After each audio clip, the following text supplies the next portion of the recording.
Hello everyone, sorry, I haven't uploaded a video for weeks. I know that we are having a beef with someone that we already know. Like Mosey897 and other enemies that I know. Let's get starting on the video. There's a video that's been floating around of this guy in Florida driving his car, and as you can see, he looks strikingly similar to Jeffrey Epstein. Obviously, this video ended up exploding on TikTok, and surprisingly, it is not fake or edited. The dude in the video is just some random guy who goes by Palm Beach Pete, and he just so happens to look strikingly similar to Epstein. He ended up posting this video where he explains that he, in fact, is not Epstein. I actually feel bad for him because he seems like a super wholesome, nice guy, and a bunch of internet trolls are like harassing him, but he honestly seems super chill and he's dealing with it really. I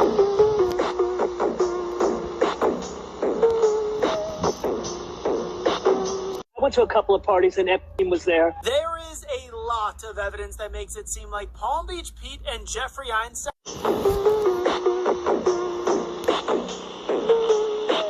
the same guy. First off, every side-by-side video I've seen of these two, it looks like they could be twins. Even more insaner, Palm Beach Pete is in South Florida. You know what island is right next to South Florida? You know who also spent a lot of time in South Florida? Even more worser, Palm Beach Pete even admitted that he used to party with Einstein in New York, and he is constantly saying in his videos that he is not Jeffrey Einstein. But then it gets even more insaner when you look at their bottom row of teeth and how they look very similar. And even more scarier, every day Palm Beach Pete is talking about how he is not Jeffrey Einstein, as well as he seemingly shushed the interviewer when they were talking about their similarities, and constantly bringing up the fact that you guys are not the same guy makes me think that you are even more suspiciouser. Now, all of this is completely alleged and speculation, and Palm Beach Pete seems like a good guy, but Palm Beach Pete himself needs to stop comparing himself to Mr. Beast's YouTube channel is dying. Okay, this is how you know Mr. Beast has officially gone clear. He has made so many videos where the average amount of views is so high, like 100 to 150 million views, that it's reached a point where you get Twitter Tootsie Rolls commenting on the fact that Mr. Beast's channel is dying, despite these videos still clocking in 7 million views probably. I mean, that's like saying, hey, to anyone who wants to become a YouTuber, just give up now, because you're not going to make it unless you reach 100 million views per video.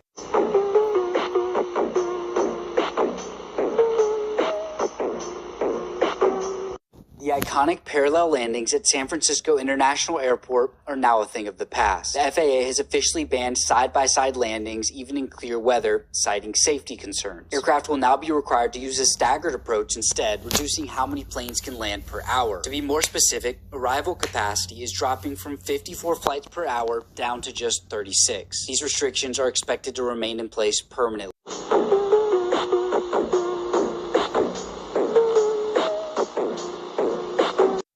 B-1 Lancer is visible right now on Flight Radar 24 right next to Iran. Now this, I believe, is only the second time we've seen a bomber, or essentially almost any plane that's not a refueling tanker. You can see how many of those show up here near Iran since this whole thing started. Why exactly they're letting this bomber be seen, I have no idea, but right now it's the #1 tracked in the world with 20,000 trackers, so make sure you go check it out.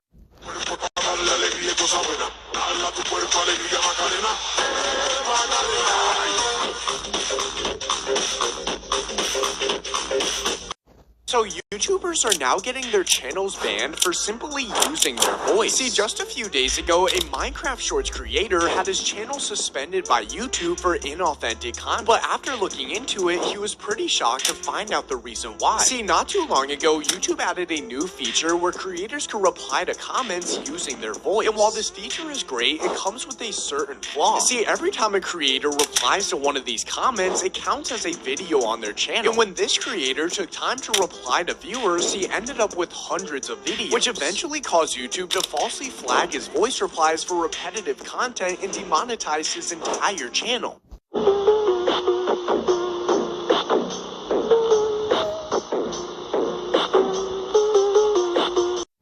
Jet was just seconds from landing at LaGuardia, but then the pilots realized they were talking to ATC at the wrong airport the entire time. Delta Connection Flight 5752 was arriving from Washington National on March 15th when things went wrong on final approach. After being told to contact the tower, the pilot selected the wrong frequency, accidentally calling JFK Tower instead of LaGuardia. That meant that as the aircraft lined up for landing at LaGuardia, controllers at JFK, roughly 10 miles away, were the ones responding. 2 mile final where? Runway 4. At LaGuardia? Yes, sir. This is Kennedy Tower. Please go to LaGuardia Tower. Oh my goodness. All right. The crew immediately initiated a go-around, switched to the correct tower frequency, and then safely landed at LaGuardia without further. Many of you are probably not aware of this, but the Marshall Islands just declared a 90-day state of economic emergency on the 30th of March of 2026. And this was done via executive order from the president, Hilda Hein. This is due to basically address a growing fuel crisis out there, which is affecting like the Philippines. It's affecting all these small island nations that are completely reliant 100% on international imports of fuel because they don't have any domestic production of it on their, like in their territory. So the Philippines doesn't domestically produce any fuel. The Marshall Islands don't domestically produce any fuel. And it's bad. It's real bad. Fuel prices have like skyrocketed through the roof there. They have massive shortages right now. The population of the Marshall Islands is like roughly 60,000 people, and that's spread across dozens of atolls. So they're very spread out.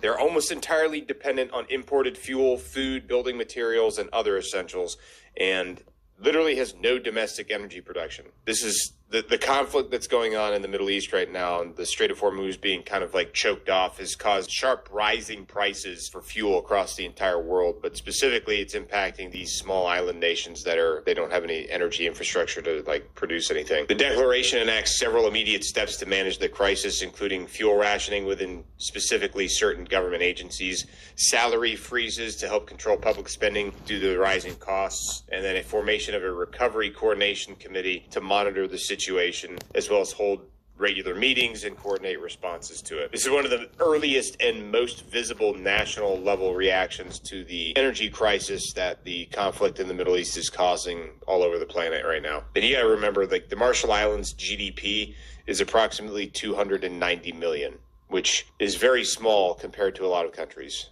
right? So they're extremely vulnerable out there. Same thing with the Philippines, same thing with Thailand, Malaysia, all these other small nations. They just don't have the domestic support. They import everything. They have to import everything to support their populations. Anyway, the situation is still fluid, but it's very volatile, and the 90-day window is supposed to allow them some time to monitor and potentially seek alternative options for international assistance. So far, there's no reports indicating that there's widespread civilian rationing or immediate humanitarian shortages, but the focus is on proactive.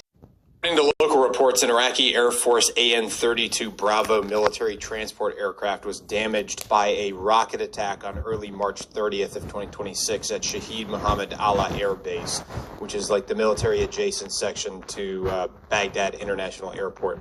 Apparently, the incident took place around 1:55 a.m. local time after attackers fired a 122 millimeter Grad multiple launch rocket system from the outskirts of Baghdad, specifically by the Diyala Bridge area southeast of the city.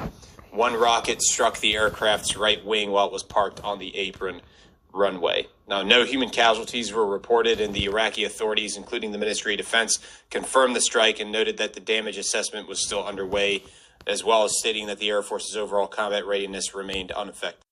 Somebody stole 12 tons of Kit Kat bars in Europe recently. And Kit Kat actually posted an official statement regarding the recent press coverage of this, which, by the way, I hope that they film and make a Guy Ritchie film about this one day, because, man, what a heist that must have been, stealing 12 tons of Kit Kat bars. You imagine the amount of manpower that would require to transport that many Kit Kat bars? Anyway, the official statement from Kit Kat is as follows. They said, quote, "We can confirm that 12 tons of Kit Kat products were stolen while in transit between our factory in central Italy and their destination in Poland. We are working closely with local authorities and supply chain partners to investigate.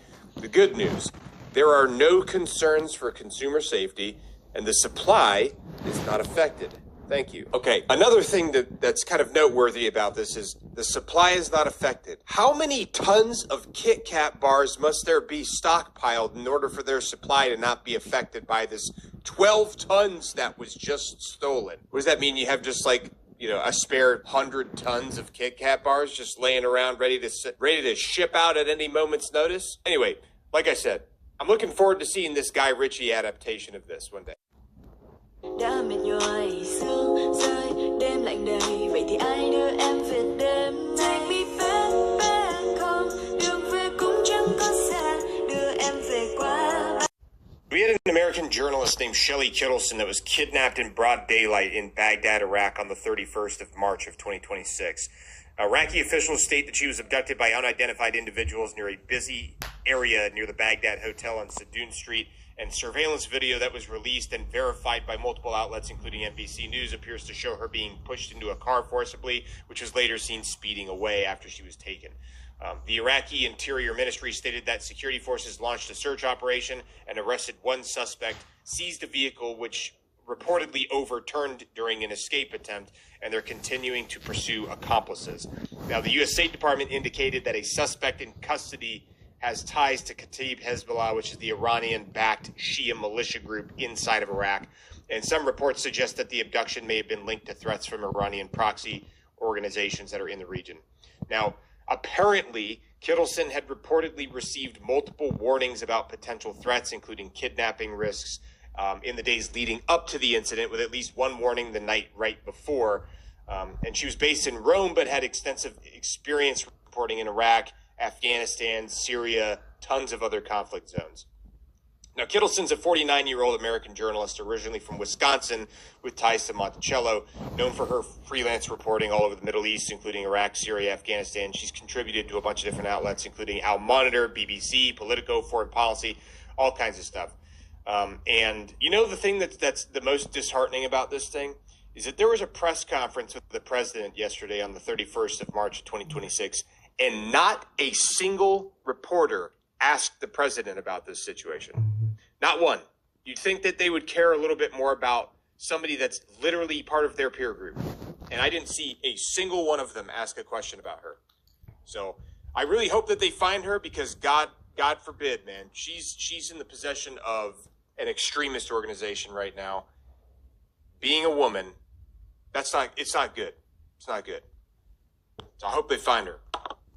I'm going to end the video now. Thank you for watching this. And by the way, we're close to 500 subscribers. Make sure to like and subscribe. Okay, bye.